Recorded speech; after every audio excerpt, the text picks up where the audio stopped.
धनंजय मुंडेंचे वडील पंडित अण्णा मुंडे जिल्हा परिषदेचे अध्यक्ष होते। तेव्हा त्यांनी गोपीनाथ मुंडेंना आग्रहाने सांगितलं की हे दोघेही आमदार होऊ शकतात। मुंडे साहेबांनी 2 जागांची बदली केली आणि भाजपसाठी जागा सोडवून घेतली। मला आणि प्रकाश सोळंकेंना आमदारकीची तिकीट दिल्याचा हा किस्सा भाजप आमदार सुरेश धस यांनी सांगितलाय। पाहूया। म्हणून दिलं होतं, आम्हाला ही निवडणूक लढवायची नाही साहेब म्हणले, आम्हाला ही निवडणूक लढवायची नाही साहेब म्हणले, तुमचं पेपरला नाव आले, तुम्ही लढवा। ही गंमत का करायची होती? कारण ती सगळ्यांची एकी राहिली पाहिजे म्हणून मी ती गंमत केली होती। दुसऱ्या दिवशी 9च्या 9 जाऊन म्हणले, ही निवडणूक आम्ही लढवू शकत नाही, ही निवडणूक तुम्हाला लढवा। आणि त्यावेळेस मला मुख्यमंत्री पंकजाताई त्यावेळेस ग्रामविकास मंत्री होत्या, त्यांनी सुद्धा एक 10-15 दिवस त्यांचा सगळा कार्यभार जो आहे तो बंद करून त्या निवडणुकीमध्ये लक्ष घातलं होतं।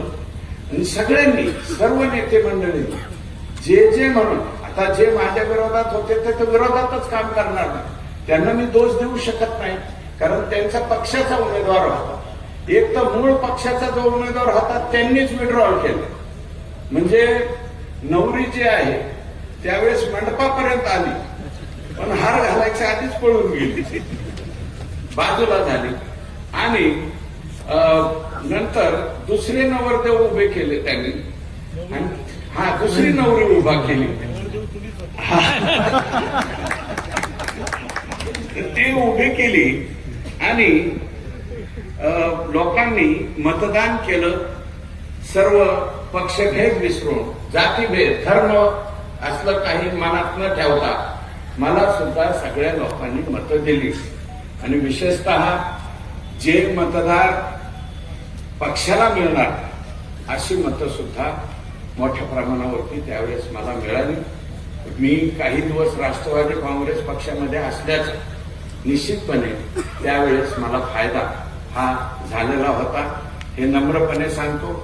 आणि यावेळेस मुख्यमंत्र्यांनी उमेदवार देत असताना एक अत्यंत सर्वांना बरोबर घेऊन चालणारा, सगळ्यांच्या मध्ये मिसळणारा, ज्यांनी 3 टर्म आमदारकी स्वतः ते लढलेले आहे, आमदार म्हणून राहिले, 1 टर्म विलासराव देशमुख साहेबांच्या मंत्रिमंडळामध्ये मला वाटतं राज्यमंत्री म्हणून सुद्धा साहेबांनी 5 वर्ष त्या ठिकाणी काम केलेलं आहे। आता या स्टेजवरती राज्यमंत्री म्हणून काम केलेले आम्ही 4 लोक आहोत। आमच्या बसवराजी राज्यमंत्री पदाच्या बाबतीत सिनियर आहे आमच्या सगळ्या, नंतर बदाम आबा सिनियर आहे, मला वाटतं आबा सिनियर असतील, कारण ते 95च्या नंतर त्या कालावधीमध्ये 4.5 वर्ष होते, नंतर 99ला बसवराज होते, नंतर प्रकाशदादा झाले, आणि नंतर मी सुद्धा 1.5 वर्षासाठी राज्यमंत्री त्यावेळेस राहिलो।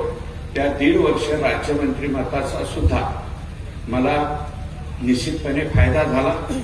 आणि आज अजितदादा नाहीयेत, परंतु दादांच्या त्या निर्णयामुळे मला निश्चितपणे त्यावेळेस फायदा झालेला होता। आदरणीय गोपीनाथरावांनी निश्चितपणे, आम्ही ज्यावेळेस आता बोलताना राजाभाऊ अण्णांनी म्हणजे उल्लेख केला, त्यावेळेस गोपीनाथरावजींच्या जवळ आम्ही गेलो, पंडितांना अध्यक्ष होते, आणि प्रकाशदादा आणि मी, आम्ही दोघांना जी संधी दिली त्यावेळेस आग्रहाने पंडितांनी सांगितलं होतं की हे दोघे जिल्हा परिषद सदस्य आहेत आणि हे दोघे आमदार होऊ शकतात। 99ला त्यावेळेस प्रकाशदादांची जागा सुटलेली होती, दादांचं म्हणजे इझी गोळींग झालं होतं तिकिटाचं, आमचं तिकिटाचं शेवटपर्यंत रांगलं चाललं, आणि भाजपचा सगळ्यात शेवटी डिक्लेअर झालेला उमेदवार मी होतो। त्यावेळेस मुंडे साहेबांनी तिकडच्या 2 जागाची आलटापलटी करून ही आष्टी ही जागा ही भाजपाला सोडून घेतली, आणि मी त्यावेळेस 1999ला आमदार झालो। राज्याचे मुख्यमंत्री आम्ही एका टर्मच्या, प्रकाशदादा आम्ही सर्व